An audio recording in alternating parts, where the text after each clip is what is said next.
Telugu Desam party ఎన్నికల వ్యూహంలో భాగంగా అన్ని సీట్లు ప్రకటించేసాం, ఇంక్లూడింగ్ ఎంపీస్. సో ఈ రోజు ఒక 9 అసెంబ్లీ, ఒక 4 పార్లమెంట్ కూడా ప్రకటించేసాం. టోటల్ గా 50% బీసీలకి ఇవ్వాలనుకున్నాం. ఆ రకంగా కుటుంబంలో సక్సెస్ అయ్యామని అనుకుంటాం. తర్వాత 40% యూత్ కి ఇవ్వాలనుకున్నాం. ఆ విషయంలో కూడా సక్సెస్ అయ్యామనుకున్నాం. సో సామాజిక కూలగణాల కాడికి వచ్చేప్పటికి కొన్ని అంటే జనసేన, బీజేపీ పొత్తులో ఉన్న సీట్ల వాళ్ళు కూడా మిగిలిన ప్రకటించేస్తే ఒక అవగాహన వస్తుంది. టోటల్ గా అంటే ఇంకా కొన్ని అక్కడ పెండింగ్ ఉన్నాయి కాబట్టి కొన్ని 3+1 సార్ 3+1 ఇంకా మిగిలి ఉంది. 3+ ఉంటాయి అన్ని. అంటే ఏమంటే పూర్తి కంప్లీట్ వరకు ఈ లెక్కలు స్టాటిస్టిక్స్ చాలా సార్. ఎందుకంటే లాస్ట్ మినిట్ లో తగ్గొచ్చు. సో ఈ సిచ్యువేషన్ ఏంటంటే రాష్ట్ర ఎన్నికల యుద్ధానికి మేము అభ్యర్థులు సిద్ధం చేసుకునేసాం, ఓటాలకు తప్ప.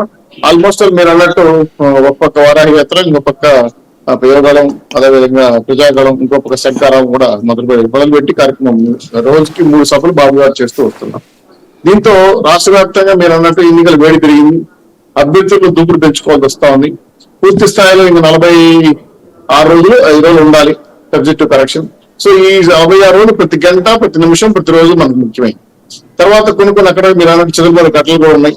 అవి కూడా సర్దిద్దుకోవాల్సి వస్తా ఉంది. ఒక చోట ఇప్పుడు మా తిరుపతి లాంటి ప్రాంతాల్లో కూడా సమస్యలు వచ్చాయి. దాన్ని అచ్చెన్నాయుడు గారు వచ్చారు, కూర్చొని మాట్లాడి సర్దించిపోయారు. అలాగే ఈ రోజు అనంతపూర్ లో కూడా సమస్య వచ్చింది. దాన్ని కూడా పరిష్కరించడానికి వెళ్ళారు మనుషులు, ఈవినింగ్ బయలుదేరిపోయారు. సో ఇవన్నీ కూడా ఎట్లా ఉందంటే గెలుపు వైపు వెళ్తున్న పార్టీల వైపు పోటీతత్వం పెరిగింది. మేము గెలవాలి ముందుకు రావడం అనేది ఎక్కువైంది. కులగణాల కాడికి వచ్చేప్పటికి రాష్ట్ర వ్యాప్తంగా ఎస్టీ, ఎస్సీలు, బీసీలు ఎక్కువ ఉన్నారు రాష్ట్రంలో. సో వాళ్ళకు అనుగుణంగా ఈ రోజు తెలుగుదేశం పార్టీ సూపర్ 6 హామీలు కానీ, అలాగే షణ్ముఖ వ్యూహం కానీ, వారాహి యాత్రలో ప్రకటించే అంశాలు కానీ, బీజేపీ ఈ 3 కలిసి అవగాహనకు వచ్చి ఉమ్మడి మేనిఫెస్టో రిలీజ్ చేయాలని వెయిట్ చేస్తున్నారు. దీంతో వ్యూహ కమిటీ కూర్చుంటే ఈ సీట్లు సర్దుబాటు అయిపోయిన తర్వాత నెక్స్ట్ మేనిఫెస్టో మీద కసరత్తు మొదలుపెట్టి వీళ్ళని తొందరలో రిలీజ్ చేయాలని పార్టీ వ్యూహ కమిటీ డిస్కస్ చేస్తా ఉంది. ఈ లోపల ఈ చిదరమరి ఘటనలను క్లియర్ చేసుకుంటా అసంతృప్తి ద్వారా ఉండేటివి, కొంతమంది సీట్లు రాకుండా అలిగిన వాళ్ళు, వీళ్ళని నయానా భయానా అనేక రకాలుగా వాళ్ళు సాటిస్ఫై చేసి పూర్తి స్థాయిలో పార్టీని గెలుపు వైపు నడిపించడం కోసం 3 పార్టీ అధినేతలు రోజు ఒక ½ అవర్ 1 అవర్ కేటాయిస్తున్నారు. ఈ ప్రచార కార్యక్రమాలు ఉండగా కూడా ఫోన్ల ద్వారా. ఎందుకంటే మీరు చెప్పిన ప్రధాన అంశం ఏంటంటే కులము, మతము, ప్రాంతం అనేది ప్రతిసారి ఇన్ఫ్లుయెన్స్ అవుతాం. గతంలో ప్రత్యేక రాయలసీమ ఉద్యమాలు అవ్వడం కానీ, తెలంగాణ ఉద్యమాలు అవ్వడం కానీ, ఈరోజు మధ్యాంధ్రానికి కోసం ఉత్తరాంధ్రాని, ఇవి ఎందుకు ఏ ప్రయోజనాల కోసం ఏ పార్టీలు ముందుకు తీసుకొస్తున్నాయి తెలియదు. కానీ దీనివల్ల ఓటింగ్ ప్యాటర్న్ ప్లస్ స్థానికత్వం అనేది ఎంతో కొంత ప్రభావం అయితే ఉంటుంది. మా నాయకుడని, మా ప్రాంత నాయకుడని, మా రాయలసీమని, మా కోస్తాంధ్ర అని, మా మధ్యాంధ్ర అని అనేక అంశాలు సెంటిమెంట్ చేస్తున్నారు. సో ఇది కరెక్ట్ కాదు. ఆంధ్రప్రదేశ్ అంతా కూడా ఒకటే విధంగా ఉండాలి, అందరూ ఆలోచన ఒకటిగా ఉండాలి, ప్రభుత్వ వ్యతిరేక ఓటు చేరలేకూడదు.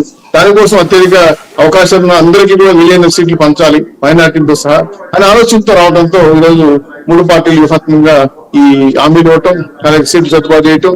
పూర్తి స్థాయిలో మేము ఎన్నికల యుద్ధంలో మునిగిపోయాం. ఒక నిమిషం కూడా మాకు టైం ఉండట్లేదు.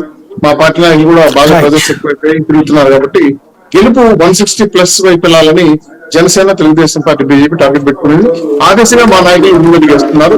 సిద్ధం సభలు వాళ్ళు వెళ్తున్నారు, మేము మా కార్యక్రమం వెళ్తున్నాయి. రెండింటి కూడా ఏంటంటే ప్రజలు కొంత ఆలోచన పరిజ్ఞానం పడిపోయారు. ఎందుకంటే జగన్మోహన్ రెడ్డి గారు ఇచ్చిన హామీలు, నా 3 పార్టీలు ఇస్తున్న హామీల పైన కూడా పెద్ద చర్చ జరుగుతా ఉంది. దీనిపైన మళ్ళీ మీరు టైం విషయం మాట్లాడుతున్నారు.